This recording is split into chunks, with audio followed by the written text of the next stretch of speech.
Hi everyone, welcome to another Musing On video. So another music themed one, and I'm on to another, I suppose, how I got into type video. And this, I've done one before where I was talking about how I got into Iron Maiden, and this is an interesting, I wouldn't say alternative to that, but just a slightly that's in some ways, you know, I wouldn't say there's two opposing ways I get into band, but there's two ways that are quite contrasting to one another.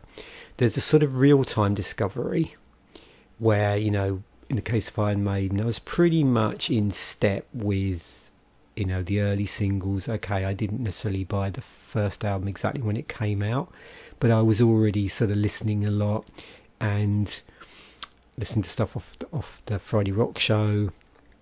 And so in terms of when I did infilling, there wasn't much. I just basically went back, bought the first album, and that was it. With a lot of bands, the sort of almost like the opposite is true. You know, you'll often really sort of get into them a lot later, and then there's a lot more infilling going on. There's that. Also, what tends to happen sometimes is you sort of notice there's also been this drip feed going on where you've sort of been aware of the band, you haven't really listened to them properly, or maybe you've listened to other music which has members in it who you weren't aware that were actually connected to the band until after the fact, because you haven't been following them that closely. So this is why I find these videos about, you know, how I got into a specific band so fascinating, because of those almost like, you know, I wouldn't say two extremes, but actually different ways in which that appreciation of a band or a music or a genre develops over time, when it happens, what backdrop it happens against, particularly in terms of the way in which music can be consumed. So, you know, consuming music in, say, if we use the Iron Maiden example, you know, in '79 is very different than consuming music in 1919 or 2024, or even in the 90s or the 2000s, you know, and just depending on what the predominant method of consumption was. So I thought it'd be interesting to talk about a band where there's all sorts of interesting elements of consumption, sort of recommendation, enjoying the band with friends, and it was much more of a sort of slow appreciation over time that just happened in a drip feed manner. There's a couple of, I don't know, what would you call it, like post-hardcore bands that I suppose I got into that way. Plus the fact, I think the 90s, particularly in extreme music, is a really interesting period to look at, just generally. So I'm going to be revisiting the 90s a lot, just musically, but also reflecting on my own sort of musical preferences during that time. What sort of extreme bands was I listening to? What wasn't I listening to? Because it was very much a period where I got back into extreme music and was quite pleasantly amazed by the diversity, and, you know, picked up on a lot of bands in the late 90s that I just, through, I suppose, not having enough disposable income to devote resources to buying their stuff. Because in the 90s, you know, we're still, in parts of the 90s, they're still at a point where, you know, streaming definitely doesn't exist. File sharing is, well, I suppose impractical if it did exist, because internet speeds were, you know, relatively slow in the early 90s, and then sort of progressed over the course of the 90s into the 2000s. So there's all that going on, and, you know, you have to pick, certainly me as a sort of music fan, I had to sort of pick how I spent my cash. and it was competing with other interests as well. So I do find just the 90s really fascinating for that reason, and there are just so many bands that I probably yet to fully embrace. And there's a load of bands I can think of, you know, off the top of my head that, you know, I retrospectively got into, like Cathedral, the Peaceville 3, you know, My Dying Bride, Anathema, Paradise Lost, those sort of bands. And there's a whole load of sort of interesting sort of post crossovers, so bands, so hardcore bands that came out after that was an initial sort of hardcore metal crossover, but they were still hardcore bands. So yeah, that, and the whole metalcore thing, and all stations in between, the sort of hybridization that was going on. You know, you had bands like Sepultura, who I got into around, I suppose, the time of Arise, doing really interesting stuff. Then there's a whole new metal thing. I mean, there's a whole slew of new metal bands which I never really properly got into, beyond maybe listening to the odd Korn album here and there. And there's all stuff that I pivoted off as a result of reading an article in Terrorizer where they did the end of the year review for 96, and ultimately ended up tracking down all of the albums from that year over the course of about 10 years. It took me to sort of track them down in physical, you know, copies, CDs, I think, CDs. And, you know, basically there was some rabbit holes there that I haven't been down. Like I remember bands like Stuck Mojo, for instance. So I'm looking forward to, you know, going through some of the years from 1990 in the Musing On series where I've been doing album releases, because I did notice that 1999 was a really popular video with new viewers and returning viewers as well, actually. So I'm just curious if I sort of hit a nice spot there. So we'll see. So over the next, you know, few months, expect some like 90s themed videos definitely in the Musings On series, because it's a really interesting period, I think, to explore. Anyway, it's rather a long preamble there, so let's get back into the main thing. So yeah, I'm going to be talking about getting into Machine Head. So they were formed in 1991. That's not when I got into them. And their first album, Burn My Eyes, came out in 94, but we'll talk again about that. I just wanted to sort of set up what, you know, the active years we're talking about from, so 91 up to present day. Rob Flynn's the only original member of the band, and we'll see a few connections there with Rob Flynn and other bands. So I was trying to think when I was putting the timeline together, like, what was the first band that I listened to with Rob Flynn in? Because I wasn't following Rob Flynn specifically, so anything I discovered or my memory got jogged happened after the fact. So I think it probably goes back to this album or this band, so Violence, Eternal Nightmare, 1988. And then we've got the band Forbidden, also 1988, which had, they're originally called Forbidden Evil.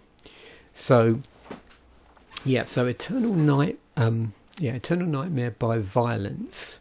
So Rob Flynn was in Violence for 2 albums. And this was the first time I heard him. Like I said, at the time, it didn't really, I didn't then sort of go, I should check out albums by Rob Flynn. That didn't really happen, but I was just trying to think what might have been ground zero for Rob Flynn.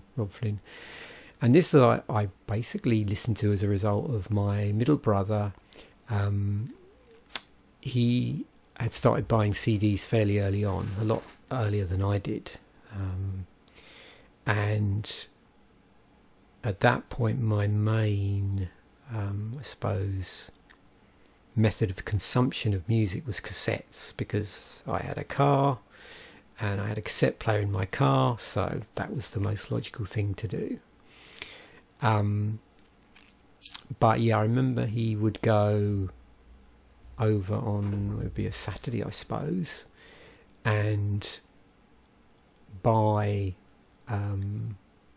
look through like there'd often be over an HMV like I suppose, I don't know if it was really a bargain bin as such, but a lot of releases that weren't selling particularly well would end up in these sort of bargain bins fairly quickly. And with, I think, bands like Violence and Forbidden, although, you know, they were well respected bands, I don't think their albums were selling that well in the UK at the time. This is the UK I'm talking about.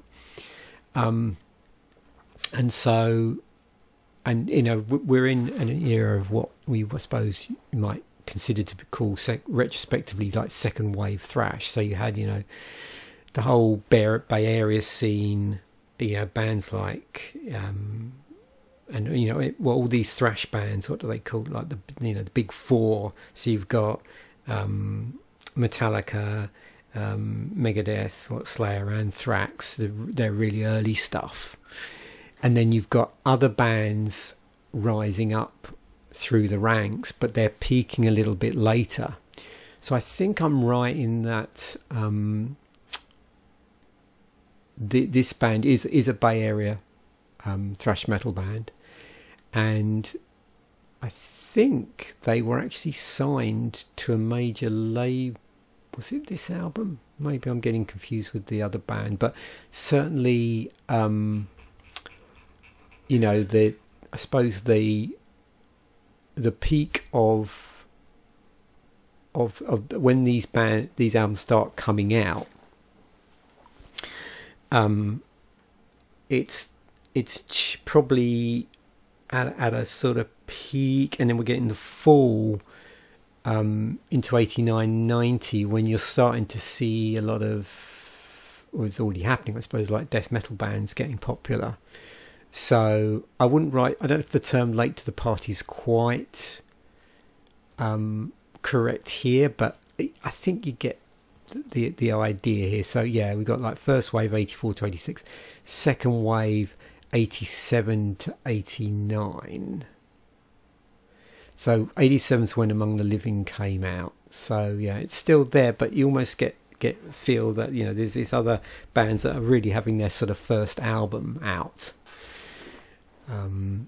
as well. So yeah, and then we've got obviously what they call the Teutonic thrash metal. So there's a lot of these, I suppose, German bands who've been around for a while already, like, you know, Creator, Destruction, Sodom, Tankard, as well going on. So I was sort of probably more aware of the first wave stuff than necessarily the second wave, or was probably more into bands in the first wave than I was bands into the second wave. But because my brother was sort of bringing back, you know, CDs by bands like, you know, Violence and Forbidden, and that's basically how I listened to the albums. I didn't go and buy them myself.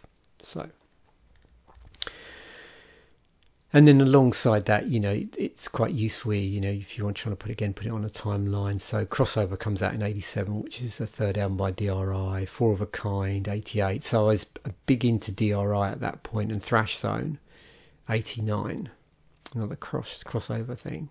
So that's all sort of, you know, bubbling away. There's lots of crossover stuff going on, but we're definitely seeing a sort of move over in terms of extreme music. That sort of, I suppose, gravitational shift in some degrees over to the more sort of death metal bands as we get into the 90s. And, you know, if you're looking at what the big four were releasing in 88 around that time, where you've got South of Heaven, So Far So Good So What, State of Euphoria, Justice for All. So that sort of gives you some idea. And then 89, we've got Sepultura's Beneath the Remains. So by the time, I suppose, Sepultura get a Rise out, we are very much into, you know, the death metal period. But as we get into 90s, you know, you're seeing bands like, you know, you've got Pantera, Cowboys from Hell, so you're sort of starting to see like groove metal bands. You've got Beg to Differ by Prong, Sacred Reich, The American Way, I remember that as well. So yeah, it's pretty interesting time period. So then I mentioned Arise as well, 91. And then the Black Album came out in 91. So quite a few of the original, you know, Bay Area thrash bands, but just the original thrash bands, had sort of moved quite a bit stylistically as well. So yeah, there's an interesting sort of backdrop there. So yeah, there's Violence with Rob Flynn in, but there's also a connection through Forbidden, and this was another album that I think my brother brought home. They started out as Forbidden Evil. Now, although he doesn't play on any albums, Rob Flynn was in the band in the early days. It's not listed here at all, but you'll notice if you look at the credits for the first album, he gets writing credits on here. Yeah, look, 3 of the songs were co-written by Rob Flynn, who later played with Violence and Machine Head. So, you know, he was involved with Forbidden Evil first and then joined Violence, but I heard Violence before I heard Forbidden, I think that's right, but in the same year effectively, so there wasn't much in it. I think it does mention him at the very start here.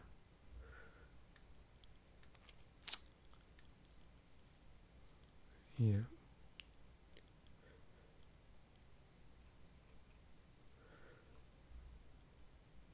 Another Bay Area band. So you often see all these things like Big 4, Big 6 of various scenes. If you're curious, and I'll try and remember to include a link to the end, at the end, there's a really interesting documentary. I'm trying to remember, it's got Thrashed in the title. I've actually got it on DVD. I'll include a link if I can find it on YouTube. And it talks a lot about the different regional scenes of thrash metal. It's a really fascinating video. Actually, I bought it quite a number of years ago. So I'm trying to remember to include a link to that. Okay, so yeah, that's really where I sort of picked up on. There's some later albums like so I mentioned, you know, the 2 albums, the two main albums. Oppressing the Masses, which is 1990, which was the second Violence album, where Rob Flynn was still in the band. Notice Phil Demmel, who later was in Machine Head's also in Violence as well. So yeah. Anyway, so then fast forward a bit to somewhere in the 90s. I think this is probably around when it came out, 95, 96. So by the time we get to that point, probably we got Britpop happening in the UK and various other interesting bands. You know, early 90s, we've got stuff like Baggy and all these other interesting sort of rock dance crossover bands, and Manchester and other things I've probably spoken about in earlier episodes on the channel. So there is just so much going on music wise in the UK in the 90s in terms of local homegrown music and stuff that I'm, you know, becoming aware of through, you know, the music press and various other things. But to some degree I'd lost track a little bit, just through sheer weight of numbers of albums being released, of, you know, what emerged out of thrash and stuff like that, groove metal. So I was well aware of Pantera and had, you know, bought several Pantera albums, but I hadn't really checked out Fear Factor or anybody like that. And it was really just a chance conversation. I had a person I worked with on the helpline who ultimately became my boss on the helpline. I think at this point we had a different boss when he first mentioned this, but he was a lead singer in a local thrash band, or local actually groove metal band, I suppose, in Sussex. And he knew I was sort of, into certain types of extreme music. I think I can't remember how that discussion came about, but around about the time of the release of this album, either the 95 or 96, he said, "Oh, have you been listening to any bands like Fear Factory or Machine Head?" And I said, no, I haven't really. I kept meaning to check them out, but I just, at that point, also my, I wasn't receiving, my pay wasn't as good as it once was. So I was having to be really selective about what I bought. So he said, "Well, I'll lend you the album." So he lent me this cassette of Fear Factory's Demanufacture, and I remember just absolutely loving this album, and but kept meaning to go, thinking, I should check out Machine Head, because they kept getting mentioned in the same breath. So Fear Factory's Demanufacture comes out in 95. It's their second album. So Fear is the Mind Killer had come out in 93. But there's a great, I actually quite like this cover of Dog Day Sunrise. And Head of David is one of Justin Broderick's band, actually. That's an interesting rabbit hole to go down. The whole Justin Broderick, he was in the original Napalm Death, and then ultimately, I suppose, went on to be in what's the name of that band that did Street Cleaner? Because I know he formed a band ultimately, what they called now my brain's failing me, but so it was one of the bands, I think, on the way to, so Head of David, one of the bands on the way from like Napalm Death to what Justin Broderick ended up getting involved with. In fact, probably there we go, Godflesh and Yezu, that was it. Yeah. So I actually really like this cover. Also interesting that they did an agnostic front cover as well, who are a hardcore band, because there's seems to be quite a lot of interconnectivity between hardcore bands of that era, just before it, and some of these groove metal bands, actually. Machine Head, and we'll see in a moment. There's a few interesting covers, actually, I think, as we'll look through this. So the first Machine Head album was Burn My Eyes. That came out in 94, so it sort of came out between the release of Fear Factory's first album and their second album, but I didn't listen to this at all at the time. But if you've never listened to this album, this is a really cool one to start off with. Burn My Eyes. It's got Davidian on it, old. Yeah, loads of really good stuff on it. Yeah, Hard Times by the Cro-Mags, see. Another hardcore band. So that's a pretty cool cover of that, actually. I've got a CD with that on, actually, a little CD single, EP. So the first album I actually bought around about when it came out was The Burning Red. At some point I thought, I should really check the band out. What's like the most recent album that had been released by them? And this was the album. Now I was aware that the band over time had changed quite a bit, because I musically, moved around. So at this point they're experimenting with new metal stuff. And because I knew that because I've been reading Terrorizer, even if I hadn't really listened to much of their stuff. And I kept seeing things like this was reviewed in one article, actually, or one issue of Terrorizer magazine. But yeah, it was definitely, this album was the first album which I got into around the time it came out.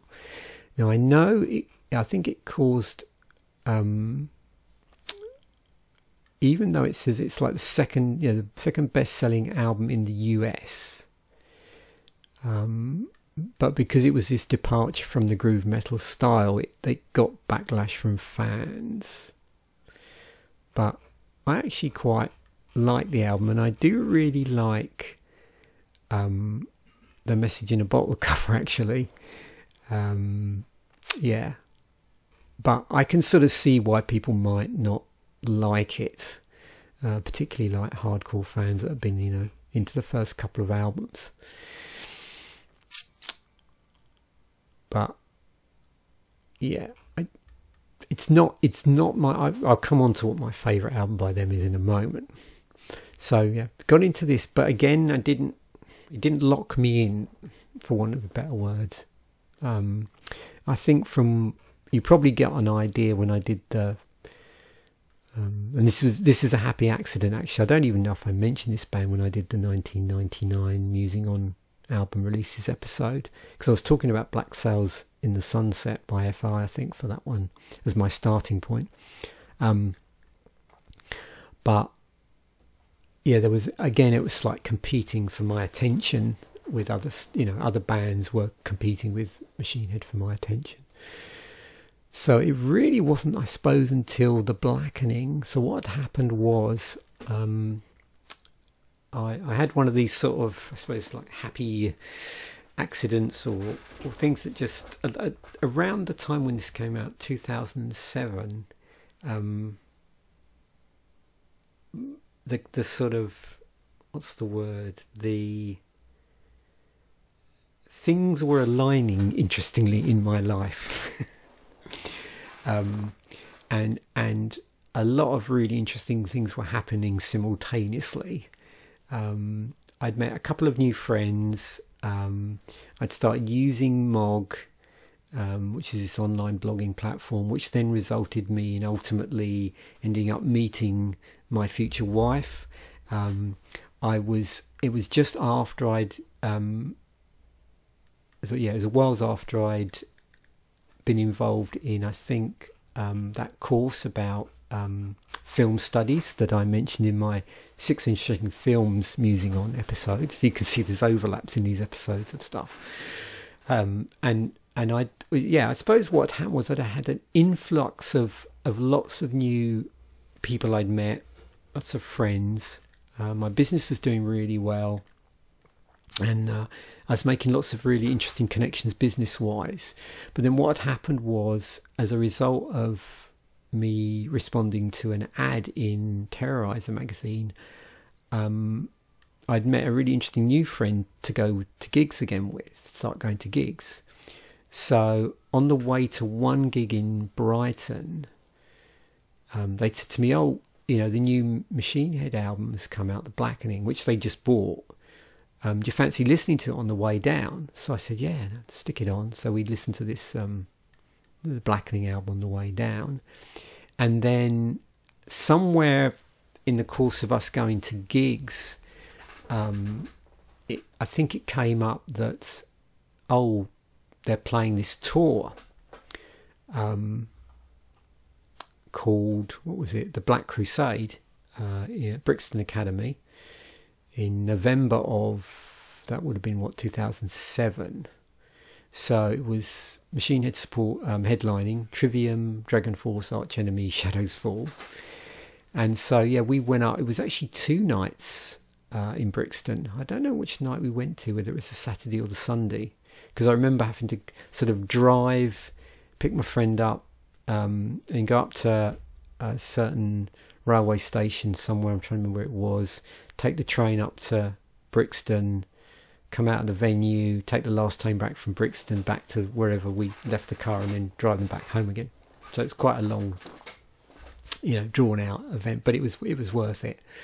The only downside, I think I've said this before, I don't particularly like the acoustics at Brixton Academy. I saw Opeth there as well.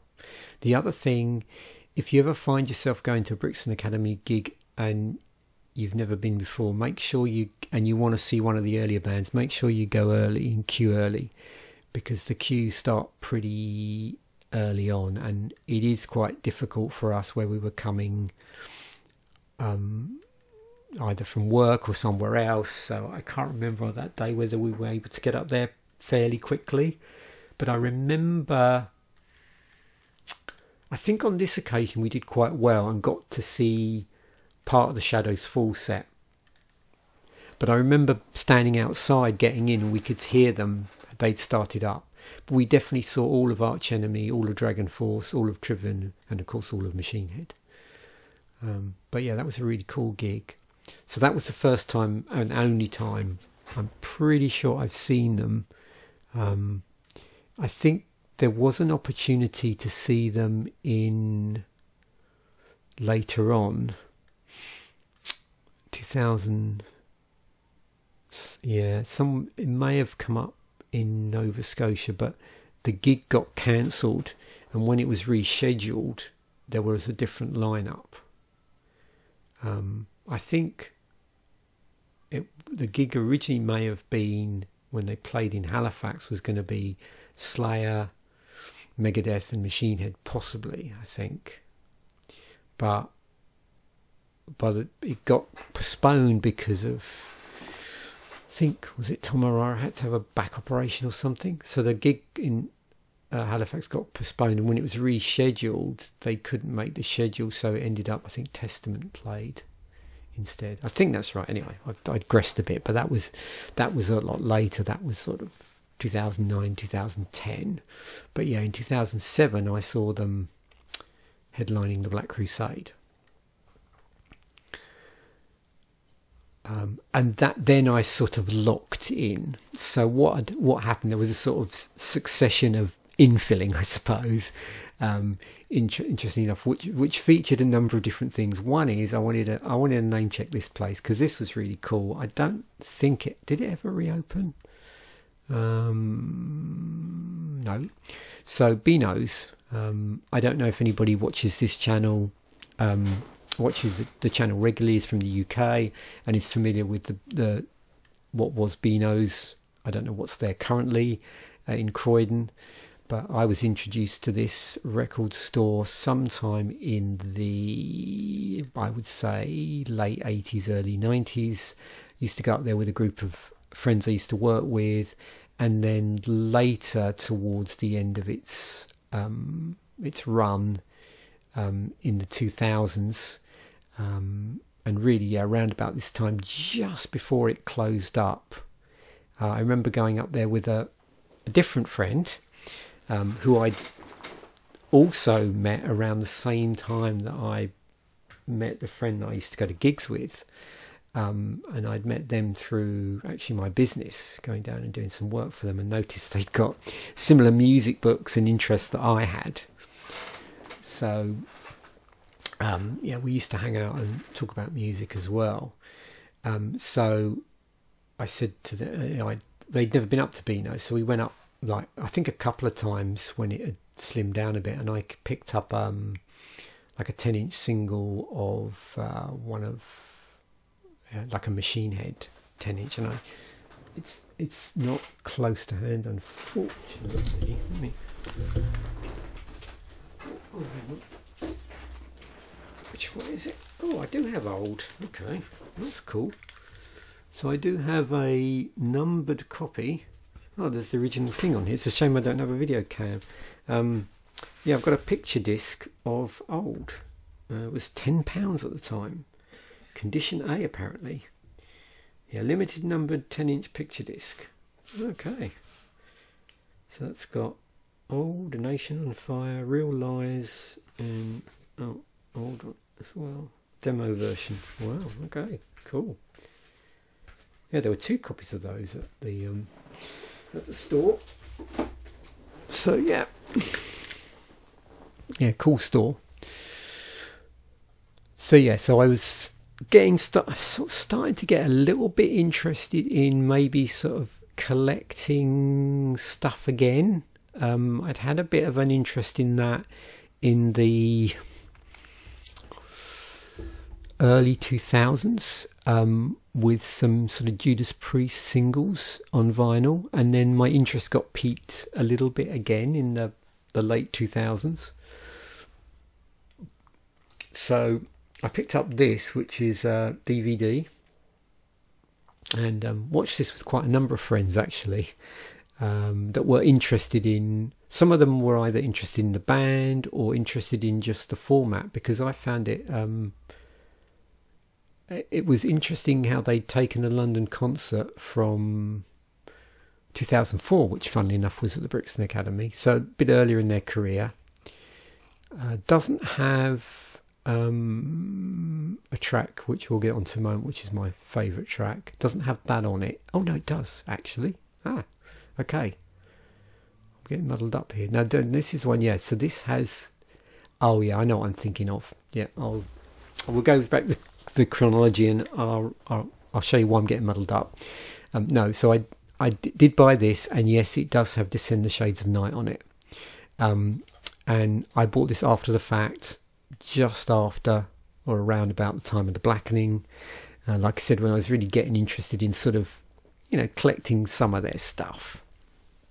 But I hadn't really properly infilled at that point. But yeah, it's a cool setup. It's got the concert, and then it's interspersed with film clips, and there's a short documentary which is really interesting about Through the Ashes of Empire. So as a result of seeing that, this DVD, that's when I bought Through the Ashes of Empire, and Descend the Shades of Night became basically my favourite track by the band. And then from that point, I got into the infilling stage. So I buy, I'd already listened to the Blackening because my friend had it, so I sort of went back before I went forward, if you know what I mean. So I bought this, Supercharger, Burning Red. Oh, I already had the Burning Red. The More Things Change, Burn My Eyes. I can't remember the exact order, but again, it coincided with that really interesting period where around about this time, a lot of people were offloading their CD collections on Amazon, and also there were quite a number of interesting CD single releases. I can't remember off the top of my head which ones I tracked down, but as I mentioned, this is the cover of the one which I have the 10-inch picture disc, but it doesn't actually mention that here. Anyway, so I think, is that the one with Hard Times on it, on the on the CD version. There's several different versions of some of these, I think, and I just can't remember off the top of my head which ones I have on CD singles and which ones I don't. I'm pretty sure I have a vinyl, 7-inch vinyl of this somewhere. Yeah. So yeah, I bought a few things around this time. There's also an EP, I think, called... Oh, it's not here. Unless it's further down. That's curious, I don't see it listed. I think I've got some Japanese CD. Is it The Year of the Dragon?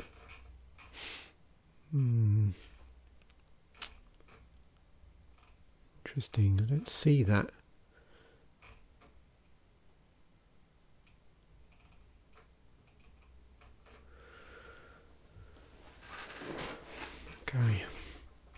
Yeah, so started infilling that. Where I got a little bit confused about, because there is this live album as well, Hell Live,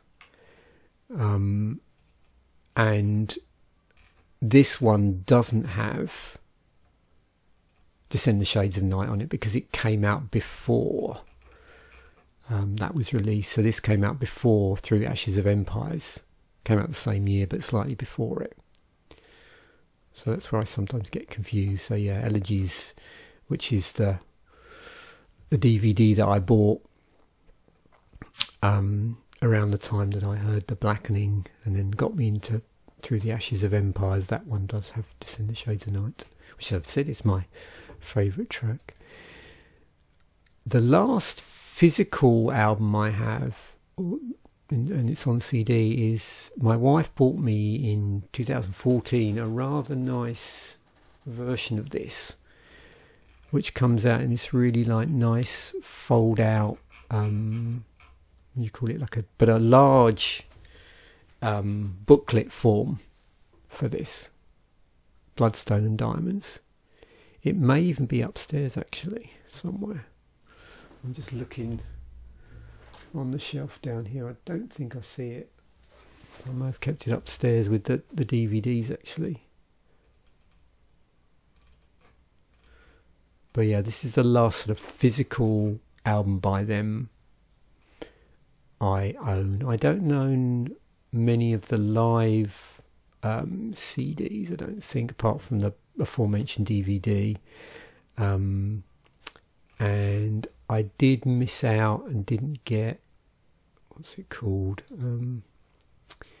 Into the Locust, because I listened to that on streaming. So of course you probably gather by the time we get into this period we're into the era of modern streaming. So you know, anything later I would have listened to on streaming, but it just so happened that one Christmas, without me knowing, which was a really nice gift, I got this. This came out in November, so yeah. And yeah.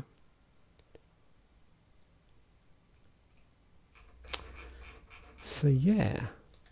So that's really another story of how I got into. And for this one it was Machine Head. I'm going to include a link also to, there was a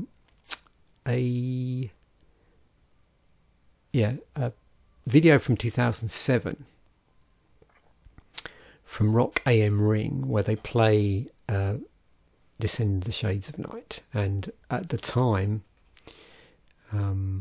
sometime just after that I suppose, I was trying to think at the point at which I was able to actually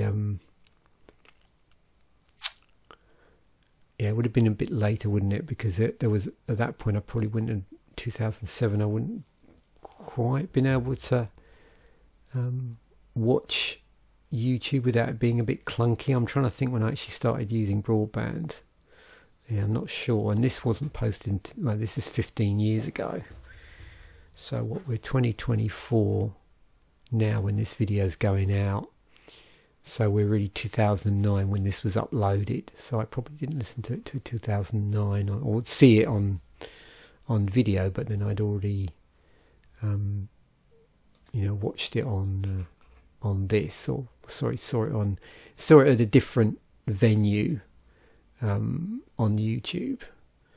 But I'll include this one. I'll see if I can find, I don't know if anybody will have uploaded the Brixton Academy version. I'll have to see.